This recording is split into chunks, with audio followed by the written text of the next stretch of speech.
Bevadai. Bevadai. Bevadai. So remember again, we're still in the midst of this. I was thinking last night a little bit how much better it would be if we had like a half hour a day to learn the Sefer.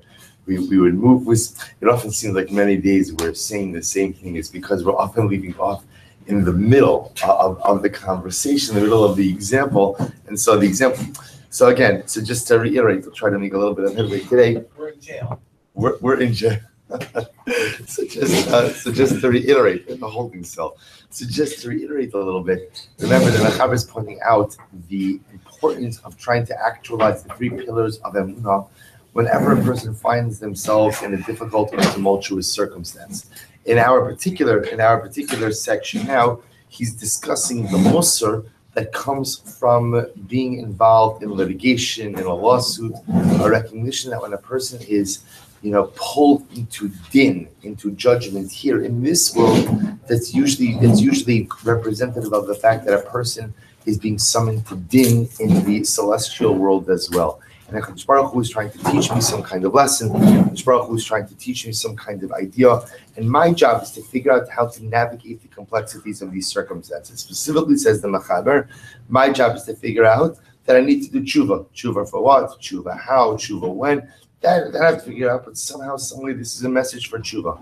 Bevadai, im ishtanta la'asos tshuva kafi yachalto, az ha'afilu yetzei zaka legamre b'din, ze ya'azor lo al kol panim b'midah zu o acheres la'akalas g'zar adin u'la'akalas ha'ofen, shebo ya'avor es ma shenigzar lo. We'll say even if a person is found innocent of whatever the proceedings are involved in, person still has to be able to do tshuva, because there's something about this circumstance that says, I'm being called to judgment. And a person is called to judgment when something is just not quite in order. Now again, even if I'm found innocent of all of the particular charges in Eretz Hashem, at the end of the day, there's a message here that I'm supposed to take. And when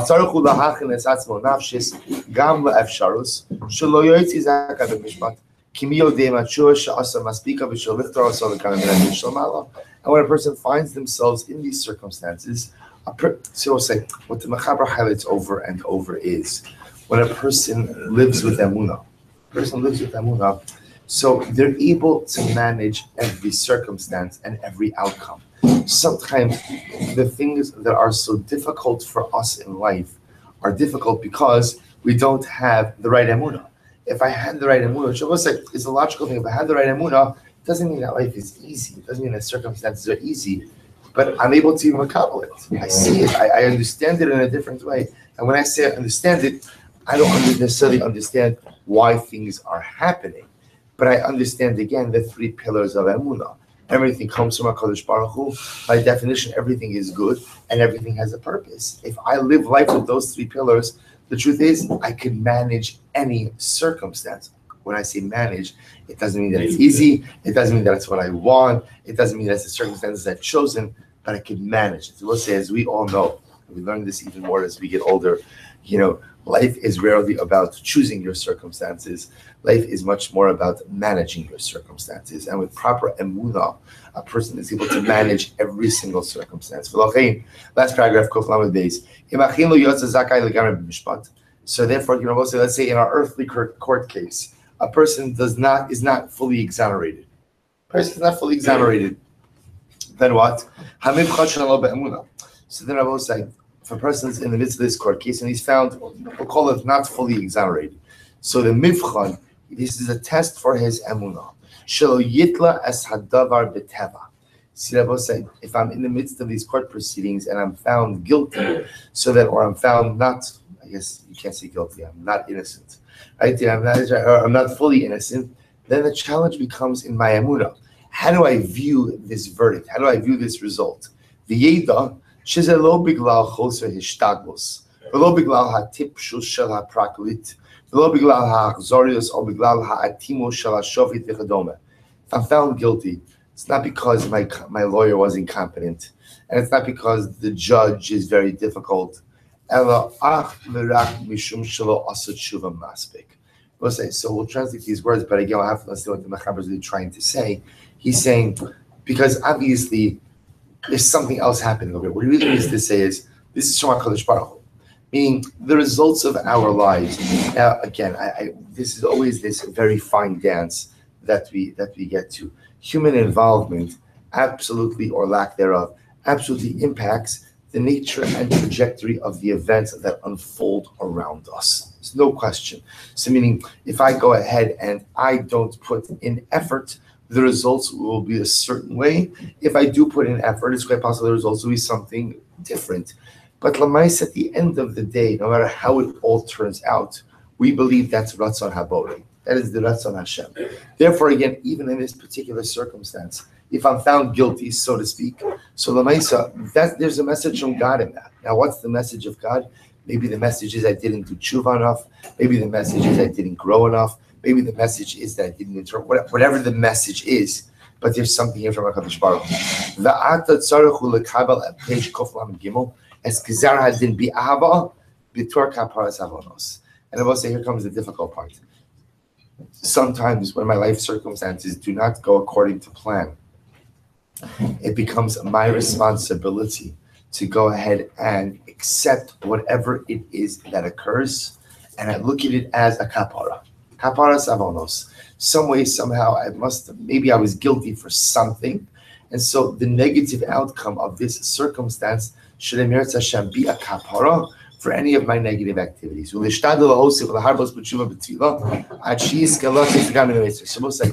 this, by the way, this is perhaps one of the most difficult spiritual realities to accept. Listen, we all have circumstances that don't go according to plan.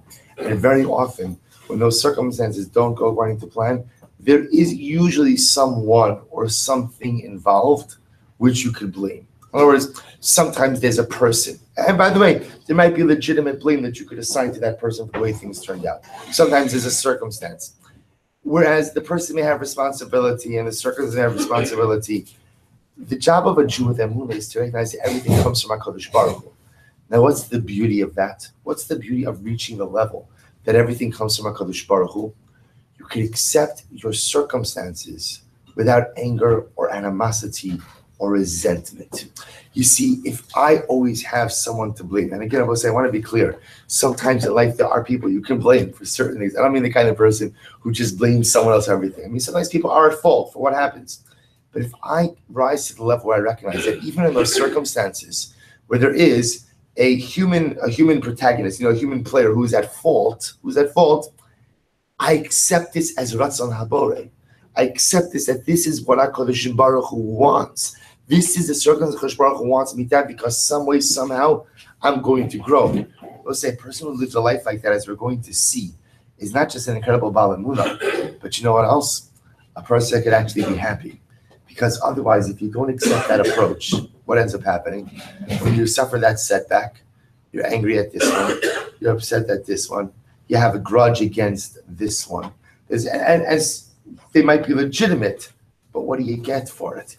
You walk around life consumed with anger, animosity, and bitterness, and it holds you back. Look what he says. He says, Adam shemisnai ba'ofen zeh sheskanu zochel et Zion mitzuyan.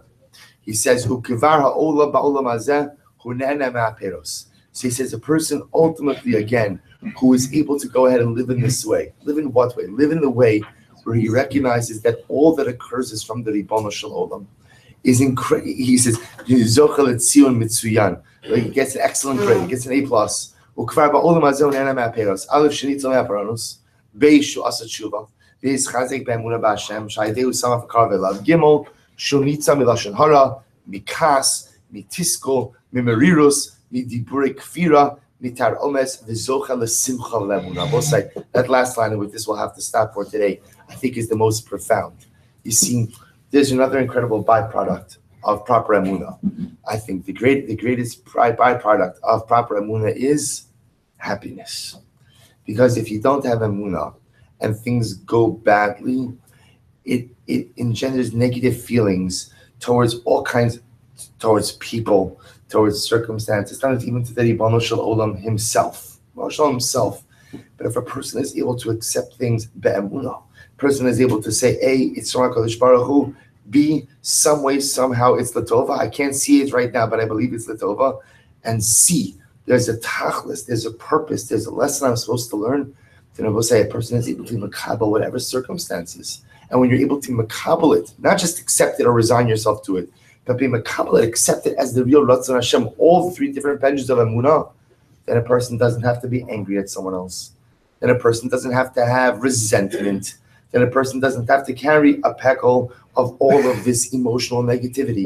And when you don't have to carry that around, life is just dramatically different. So we see with the Mechaber, we'll stop over, we'll pick up with this tomorrow, Mir Hashem, but we see that when you have proper Emunah, I will say, it not only impacts you theologically, but it impacts you emotionally in a dramatic way as well. All right, we'll stop over here. We'll pick up middle of Kof Lamed Gimel tomorrow. Yeah, you start.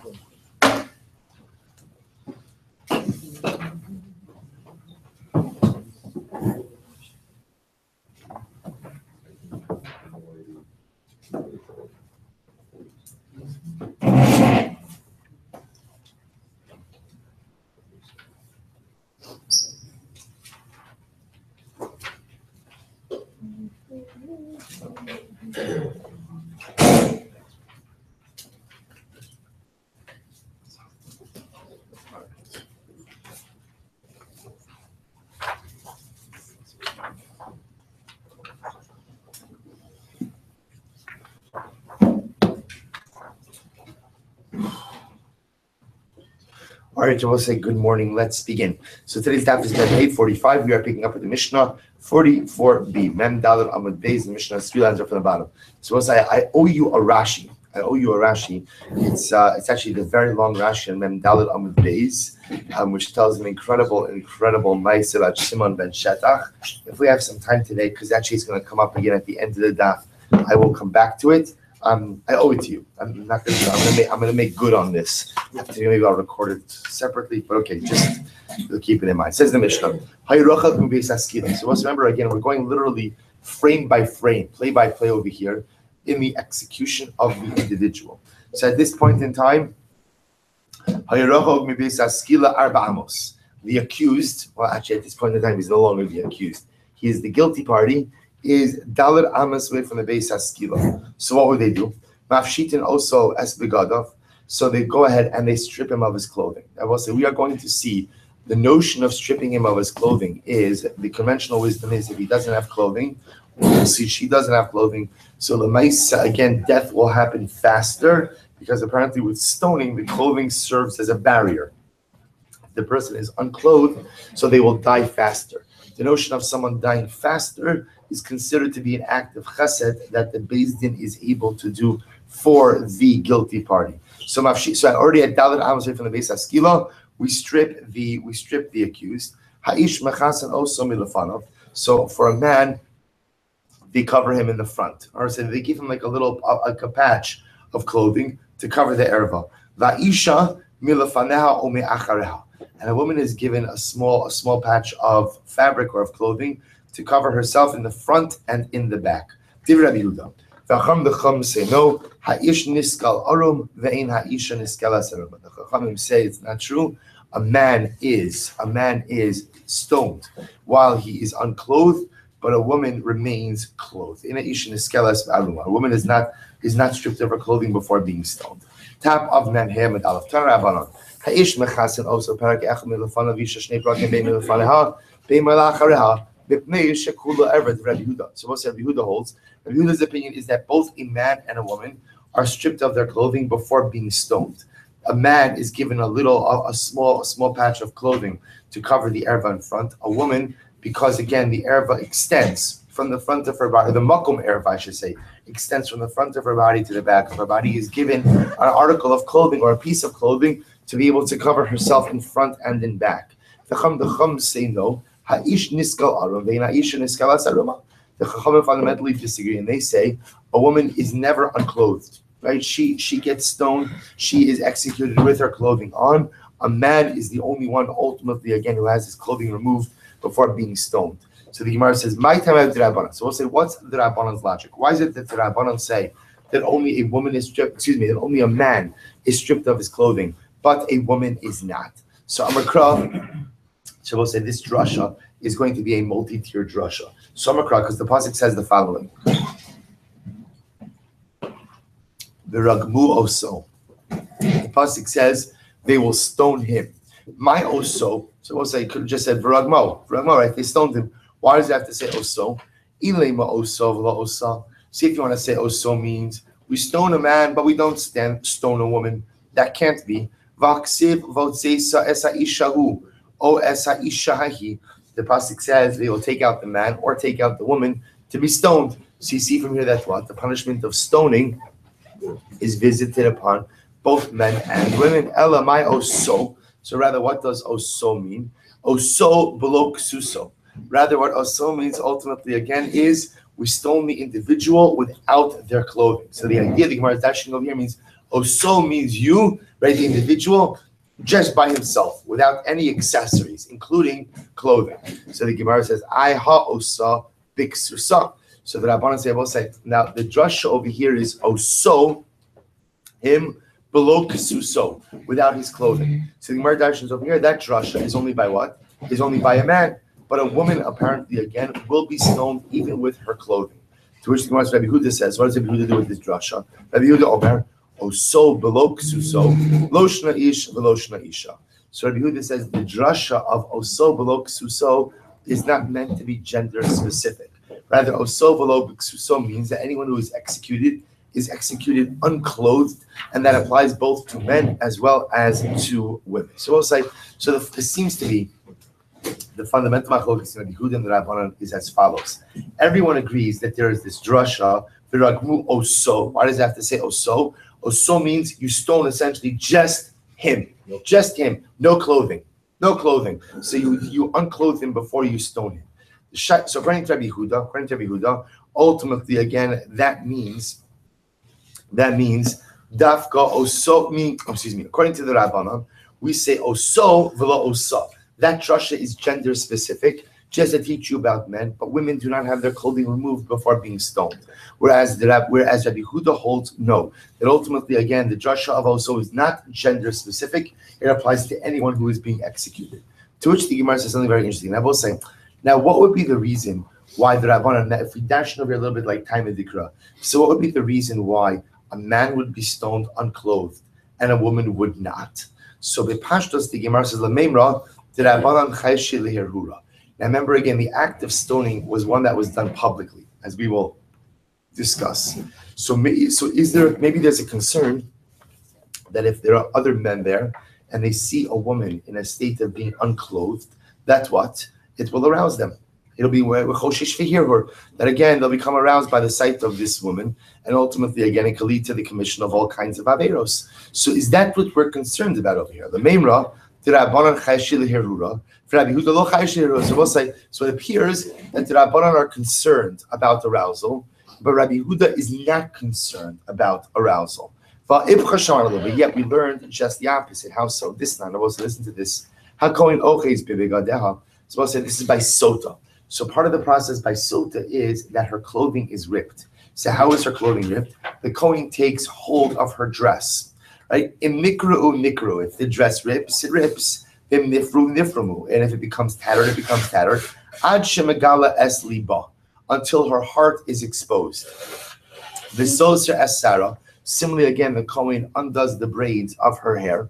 Rabbi Huda says the following: Im haya liba noah, if she has a pretty heart. And I will say that's not a reference to her midos, but rather, again, which means if she's an attractive woman, so lo haya megalehu, then the Kohen had to take special care not to rip her dress. Then haya sarana, and she had beautiful hair. Lo haya sosro, they would not undo her braids. So we'll say the idea over here is why. So it seems to be that Rabbi Huda in this case is choshesh v'hirhur. That Rabbi Huda is concerned. We'll say part of the process of sota is that the woman is debased, the woman is embarrassed, she's humiliated. That's fine, but at the end of the day, not if it's going to lead to inappropriate thoughts in the for those who are around. Now again, difference with sota is at this point in time, the only people who are there are kohanim. Yisraelim would not be allowed in the place ultimately again where the sota is administered the waters. But lamais again, there are still plenty of men there. So the point the Gemara is making over here is you see that Rabbi Huda is choshesh leherura, and the Rabbanan seemingly are not. To which the Gemara says, no. Amar Rabba, you can't compare the cases.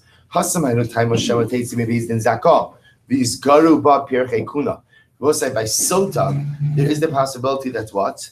That this situation will have a happy ending and she will leave Beis Din alive. So the notion that she may leave Beis Din alive, and then you have men who saw her at least in a semi-unclothed state, we have to be choshesh v'hirhur, and maybe again some of the pirchei kuna, the young kohanim, will lust after her. Hacha hamalakta. Here, remember again in our case, she's about to be executed. Right? Once again, remember we're talking about what's happening. Now again, is there the possibility, like we learned in the earlier Mishnah, that some new information is going to come about? She's going to be called back into Beis Din? It's possible. It's definitely possible, but highly unlikely. So the Gemara says, so this is very interesting. Or maybe again, even in the case where she's being executed, why aren't we choshesh that maybe they'll see her in an unclothed state and become aroused to commit an avera with someone else? Rabbi will say that's actually quite interesting.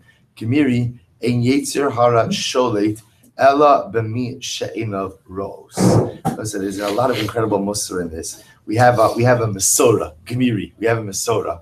What's the Masora?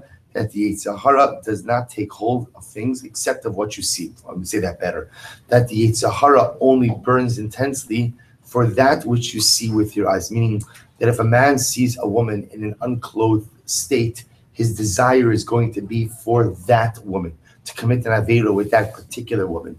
Lav dafka, ultimately, again, that he's going to become aroused to go ahead and commit an avera with another woman. Now, I'll tell you something interesting about this. We have other ma'amari chazal and other gemaras that contradict this idea. That ultimately, again, this is the whole yisod of lo sasuru acharei levavchem acharei nechem.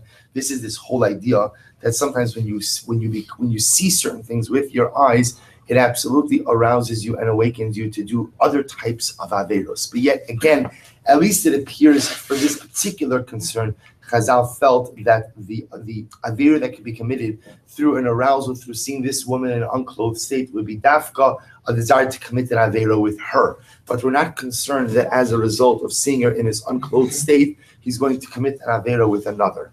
Amar Yehuda, Amar Rava, Yehuda Kasha. So the Rava says, therefore again we see Rabbi Yehuda is contradicting himself. Or I should say, we have two contradictory statements of Rabbi Yehuda, but the Rabbanan is not such a kasha. How so? Ela Amar Rabba, Rabbi Yehuda lo kasha kiddushaninan. Rather, Rabba said the two statements of Rabbi Yehuda are not contradictory because we use Rabba's resolution. In other words, Rabbi say that at the end of the day, because by Sota she could emerge innocent. That's why, again, we don't want, if she's attractive, we don't want her being seen in an unclothed state, because it's possible that when she leaves Beis Din, someone will do something illicit with her. But Lamais, in the case of the execution, where she's about to be executed, we're not concerned that as a result of seeing her in an unclothed state, someone's going to commit an avera with another woman. Because the pasuk says, so according to, it's not a contradiction to the Rabbanan either, because what does the pasuk say? V'nosru kol hanoshim v'lo ta'asena kizantichina. So we'll say, so the pasuk says over here, or I should say, kizi masechna. So the pasuk says that all of the women should see what happened to this woman, speaking about the sota, and they will not go ahead and do what she did. So I'll say ultimately again, by the case of the sota, so the Rabbanon will say that we allow her to be in an unclothed state. Why? Because ultimately, again, part of the process of sota is to serve as a deterrent for others for immoral behavior. Therefore, again, to just put it, the greater the degradation, the greater the deterrent. So says the Gemara, but in the case of execution, the idea, this is why in Yiddishkeit, by the way, in the Jewish legal system, punishments, right, are often executed publicly, because the idea is that it's supposed to serve as a deterrent to negative behavior. So in the case of the sota, what's the deterrent? So you will say, even if a woman is innocent and she didn't commit adultery, one thing is clear, which is what? She's not behaving appropriately. In other words, You don't get yourself into a sota situation unless you are allowing yourself to be in compromising positions. You might not have committed adultery, but one thing is clear, which is you're being alone with men who are not with your husband, who are not your husband. And when you are being alone with men, you're putting yourself in compromising situations. Therefore, the Rabbanan will say the notion of having her in a state of being unclothed serves as a deterrent for women to allow themselves to be or to not allow themselves to be in these type of situations. In the case of execution, there's no need to have her in a state of being unclothed. Why? Because the act of being executed in and of itself is the greatest musr and deterrent.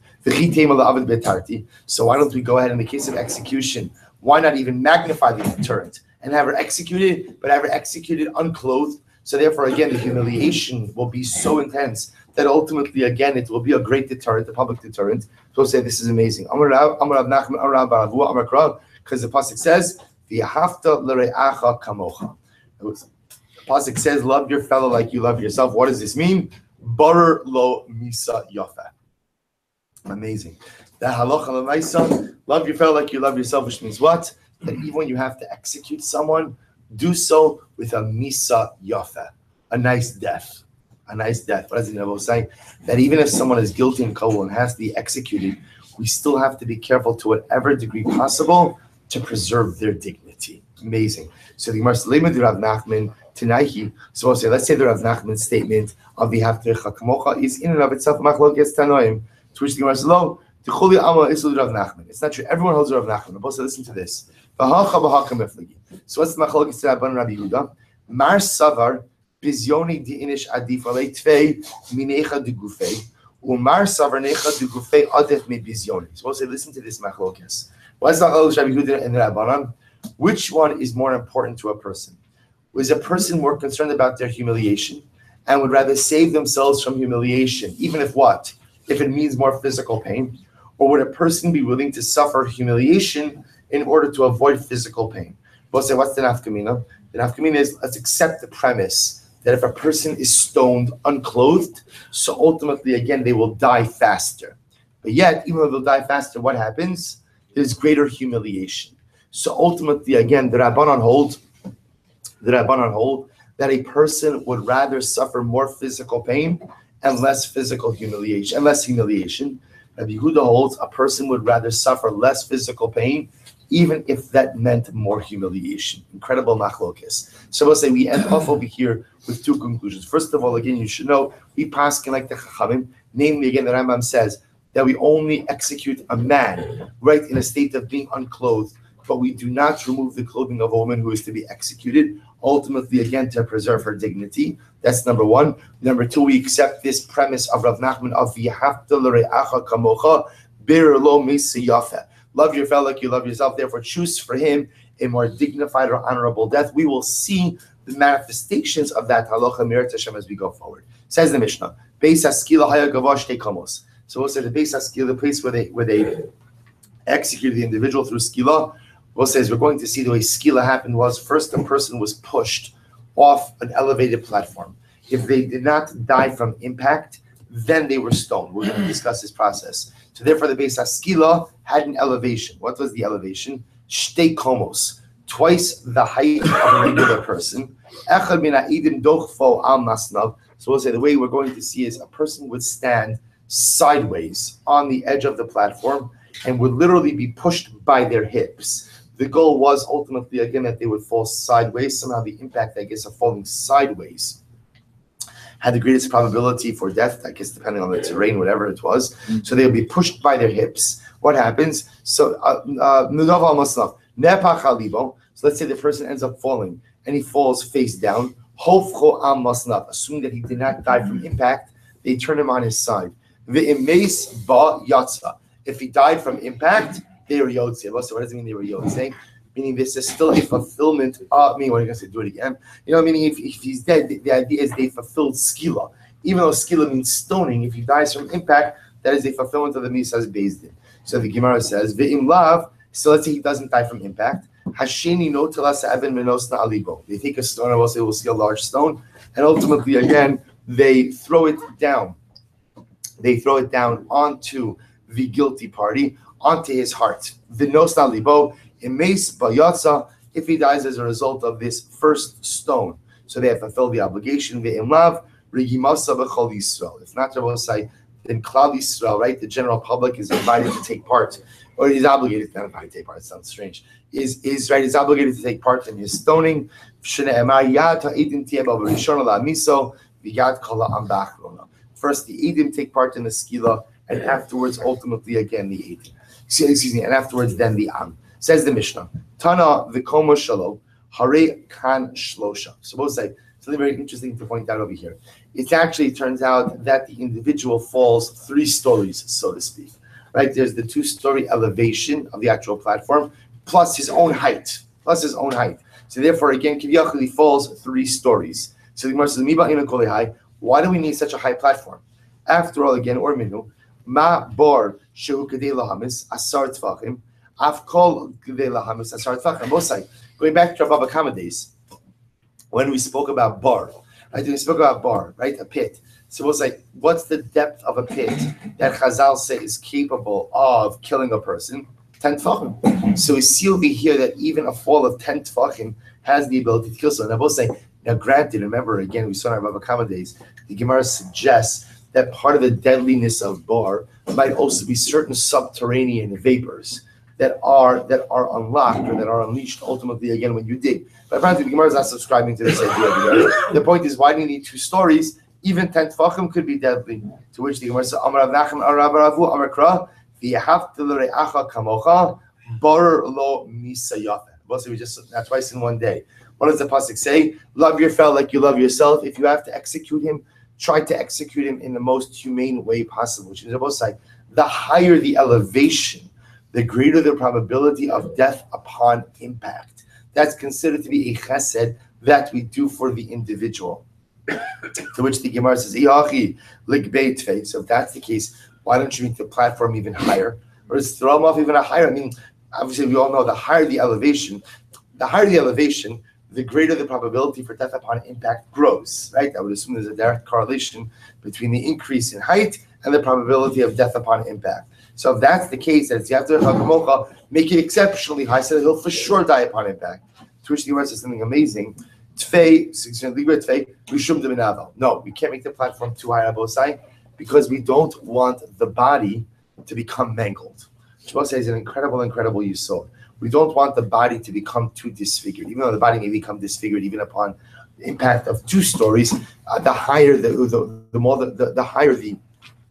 higher the platform, the greater the intensity and force of impact, the greater disfigurement there could come to the body. So in order to avoid that, we make it high enough that he could die upon impact, but low enough that the body shouldn't become disfigured. We'll say, it's incredible. And if you think about it, we should say to ourselves, who cares? If you got yourself into this mess, right, then whatever it is. But you see, again, the incredible care and concern. We'll say, if this is the care and concern, we have to have someone who's chayiv misa. Can you imagine the care and concern we have to have for one another when we're all tzaddikim? It's an incredible idea. So Gemara goes weiter. So one of the witnesses pushes him off the platform. How do we know ultimately again that the guilty party is first pushed off the platform? Talmud Lomar Yaro, because the pasuk says Yaro, and she says Yaro Yara. So Yaro means push down. So we see from here that ultimately, again, the guilty party is pushed off the platform. How do we know that after the person is pushed, if they didn't die from the impact that they're stoned? How do we know skila?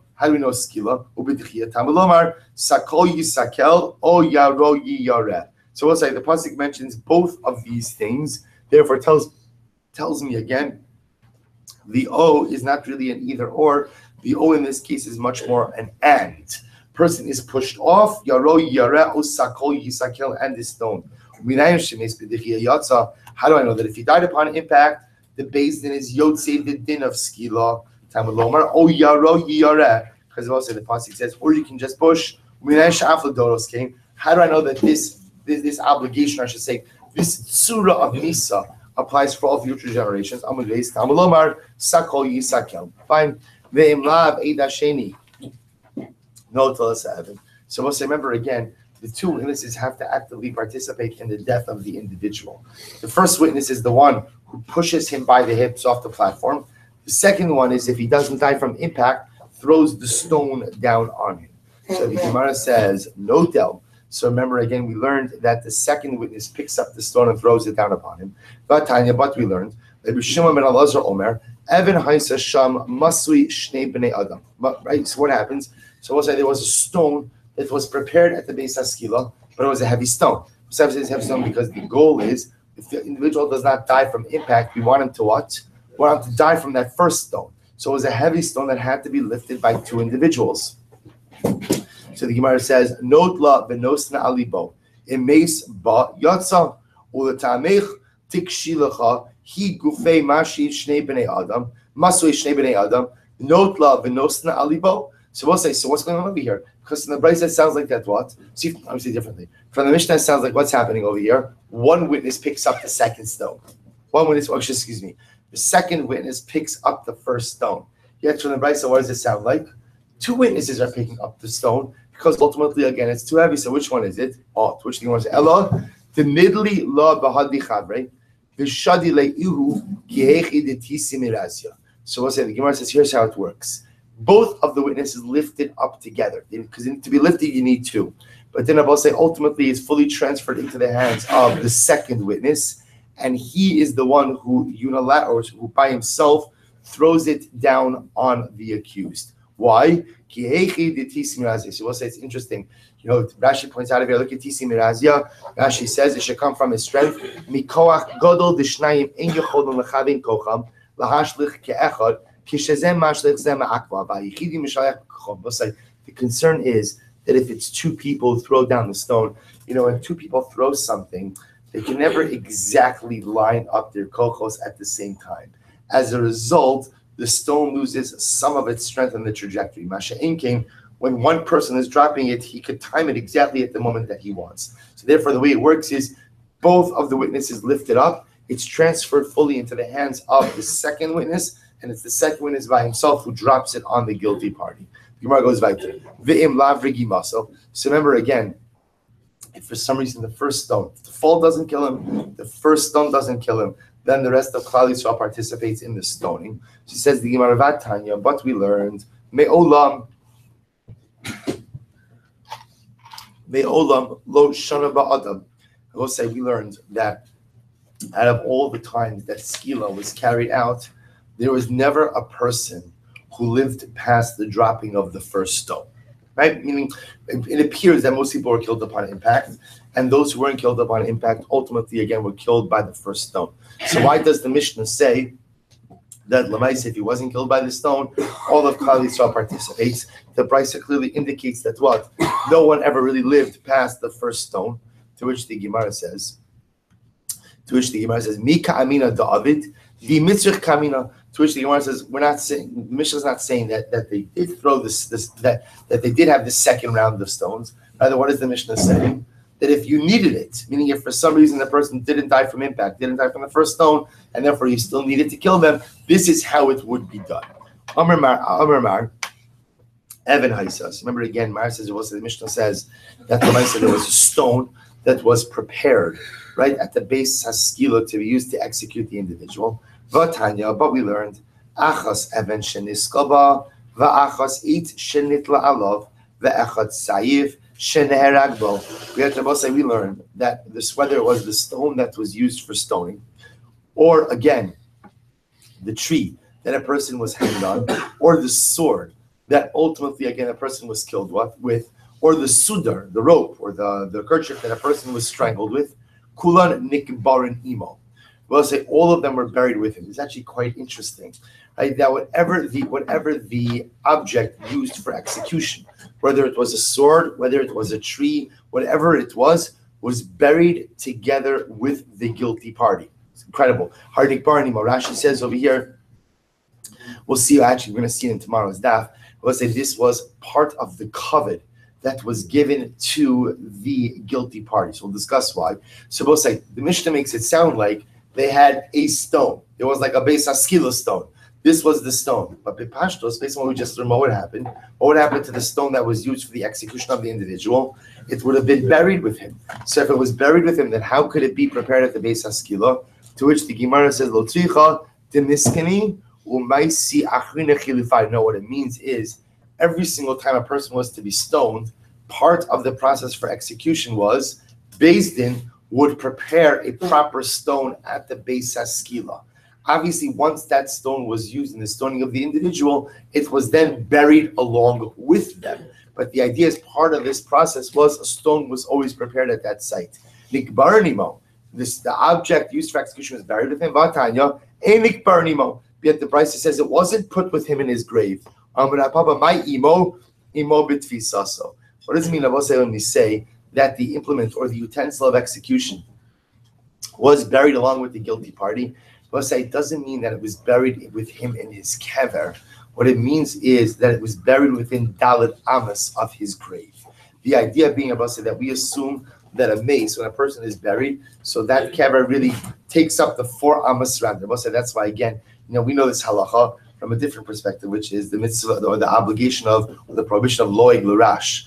Right? That's why a person can't have their tzitzis out within Dalet Amas of a grave. A person can't go and put on tefillin within Dalet Amas of a grave.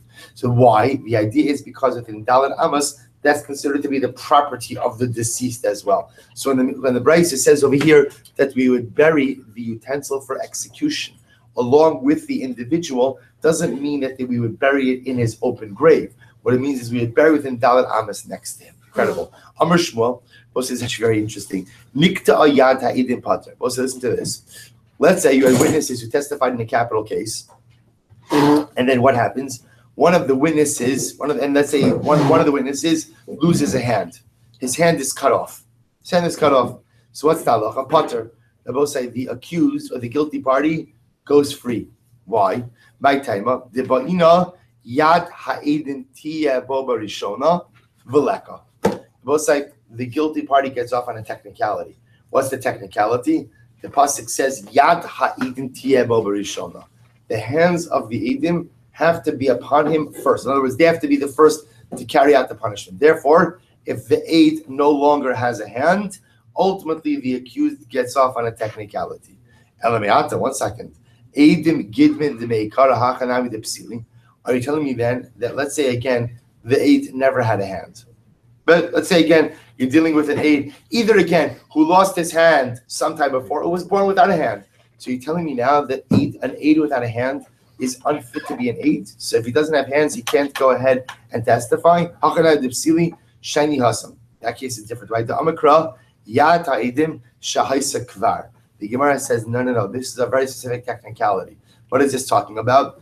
An aid who had a hand at the beginning of these proceedings, but then lost it at some point in time. So it's just Gemara just quoting just it's a scriptural technicality. The Yad Ha'idim, if he had a yad at the beginning of these proceedings, he's got to have a yad at the end. And if he doesn't, then ultimately, again, the accused goes free. If he never had a yad to begin with, then ultimately, again, his testimony is acceptable and the guilty party would still be found guilty. Or actually, the punishment would still be carried out. Meisvei. Now, what this highlights over here is the following. What this highlights is an approach to almost like a literalist approach to understanding psukim. Right? That ultimately, again, when the Torah says, the yad ha'edim tiyeh bo barishona, that the hands of the edim have to be on him first, that literally what the Torah is telling me is that if the edim had hands at the beginning of this proceeding, they have to have hands at the time of the execution as well, and if not, the accused party or the guilty party goes free. So it's a literalist approach to understanding the psukim. So the Gemara says, raise a kash on this. So if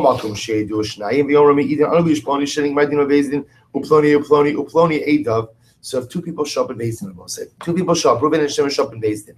And what do they say? We testify about Ploni, that he was found guilty of murder, right? He was found guilty of murder, a capital crime, in so-and-so Beis Din, and A, B, and C were his Eidim.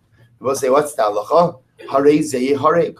Ultimately, again, this second Beis Din could execute this individual based on the testimony of these individuals. So we'll say, what do you see from here? Look at Rashi. So we'll say, now how can you execute Ploni in this situation? After all, again, you're going to be executing him based on the testimony of these witnesses. These witnesses presumably were not the original witnesses. The pasuk says Yad Ha'idim Tiyeh Barishona, that the hands of the witnesses who testified against him ultimately have to be upon him first. And over here is going to be executed through other witnesses. See again. You don't have to take a literalist interpretation of the pasuk. To which the Gemara says, no. Tirgma Shmuel Bahain Hain Edav. Shmuel says, no. What's the case? The case is where the witnesses who are coming to testify, in front of the second Beis Din, are the actual witnesses who testified against Ploni in the first Beis Din. So it says the Gemara, I don't understand. Do you really need a literal interpretation of the psukim? So the Gemara says, do you really have to interpret the pasuk as it is literally written? After all that time, we learned in our brayso, most mas hamakeh rotzeachu. The pasuk says you have to execute the murderer because he is a rotzeach. So also, I only know that you execute the murderer with the prescribed misa. As I will say, each type of murder comes, or each act of murder comes with its own type of misas based in. So I only know that you can execute the murderer ultimately again in the prescribed form of execution. Said first wide line Muhammad days. So this is interesting. How do I know? What happens if, let's say again, say for argument's sake, Reuven murders Shimon, and the nature of the murder is such that Reuven is punishable by saif, right? Death by a sword. There's only one problem, which is there are no swords.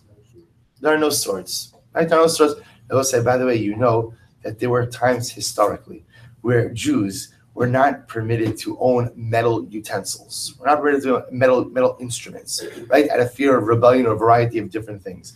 So I'll say, so let's see, kind of a case like this. Yeah, Beis Din is supposed to execute the individual with a scythe, with a sword, but what? There are no swords. How do I know that I can hang the accused instead?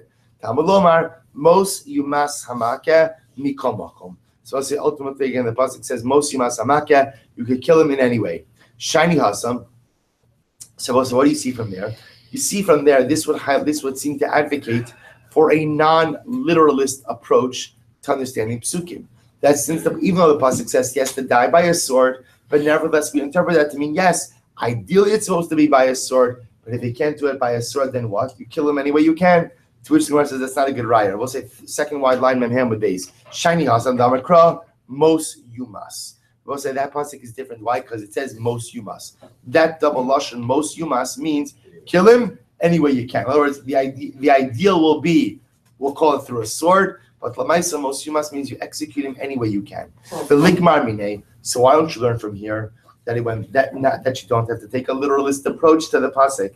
That even when it comes to misa, the Torah might suggest or might tell you ideally this is how you should execute the individual. But we could execute him in any way we need to. To which the Gemara says, "Mishum dahavi rotzeach v'gol adam shnei ksuvim habayim ke'achim." Because we will say rotzeach, the case of the murderer, and gol adam. We will say gol adam means the case of where a person kills someone else accidentally. So remember again, the death could be avenged by a relative of the victim. That's why the murderer, the accidental murderer, has to escape to the Ir Miklat. So rotzeach and gol adam are shnei ksuvim habayim ke'achim.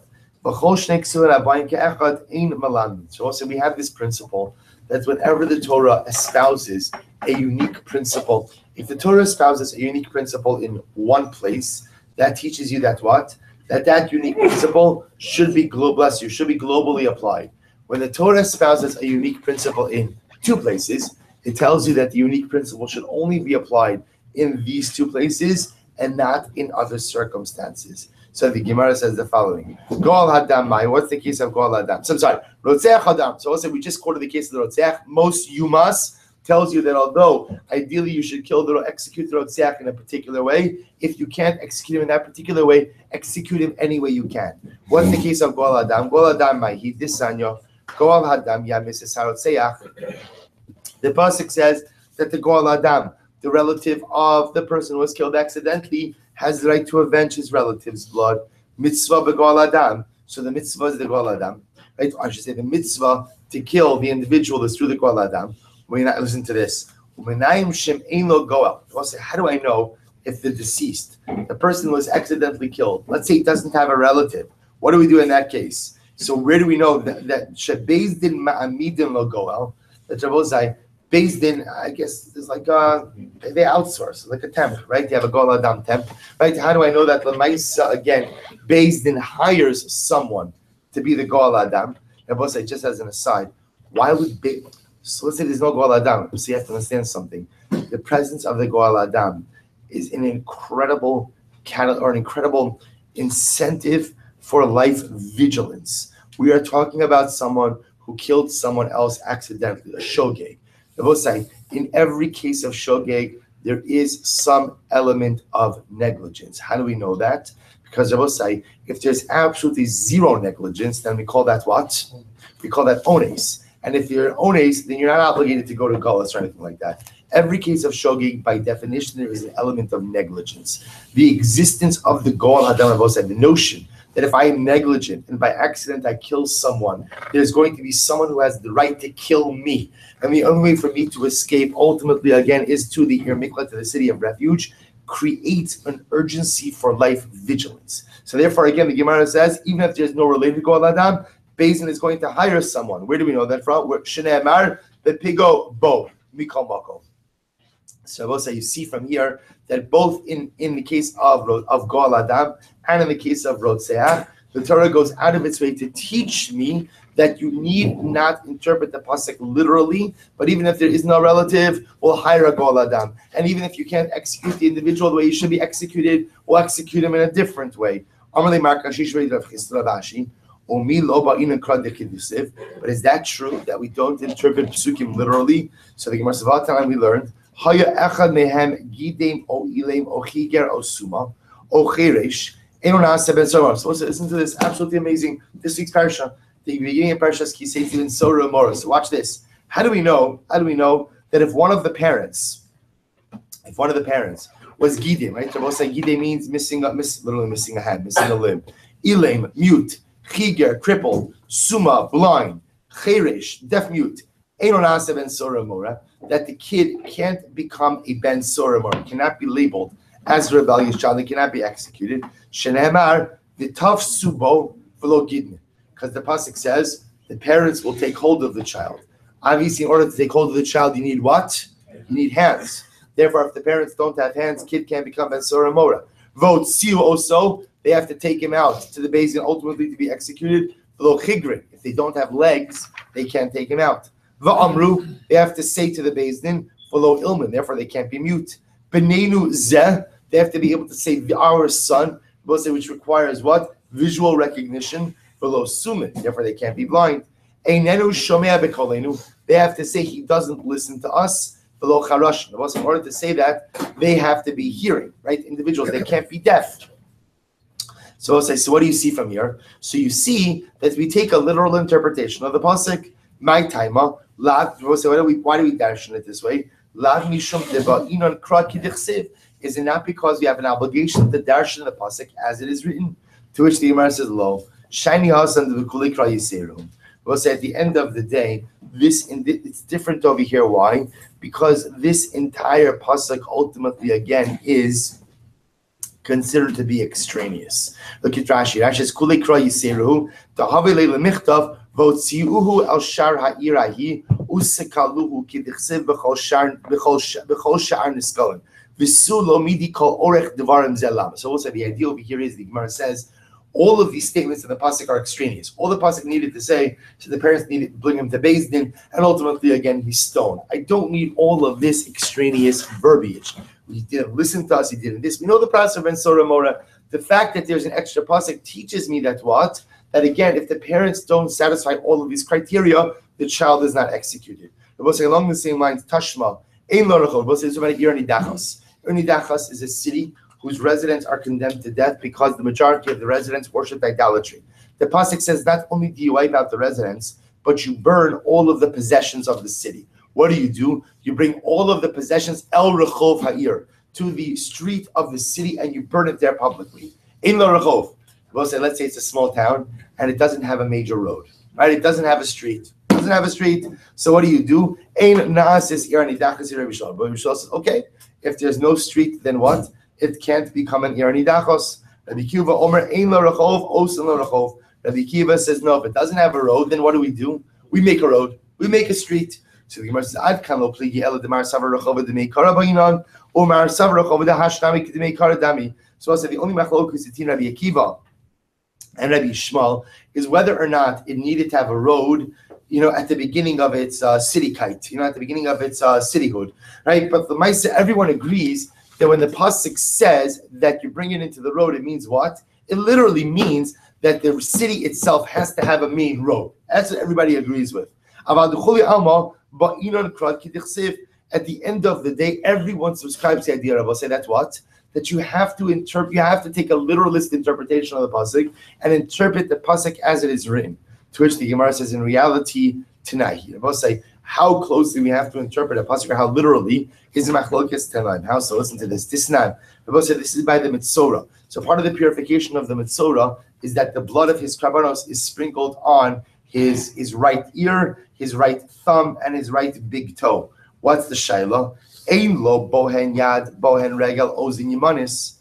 Ein lo tara olamis, ein lo tara olamis. Supposed to listen to this. Let's say the Metzora doesn't have a big right toe. A big right toe. Yeah, good. A big toe on his right side, right? A big toe on his right side, or a big right toe, or he doesn't have Rabbi side, a right thumb, or he doesn't have a right ear. So the Tanakama says, "Ein lo tara olamis." He can never be purified because since the blood can't be put on the right spot, therefore he has no tara. So the Gemara says, Rabbi Eliezer Omer, no sin al makomo. The Yotze, Rabbi Eliezer says, no, if there's no right toe or no right thumb or no right ear, you just simply sprinkle the blood on the makom, on the spot. Rabbi Shimon Omer, no sin al smolo v'yotze. Rabbi Shimon says you place it on his left ear or his left thumb or his left toe, and that's okay. So we'll say you see from here that's what? You see from here that there's a fundamental machlokes as to how much of a literalist one has to be, ultimately, bless you, one has to be when going ahead and interpreting these psukim. So we'll say, the Gemara ends off over here. This remains as a fundamental machlokes, which is not resolved in this sugi. So we'll stop over there for today. And we'll pick up with the Mishnah tomorrow morning.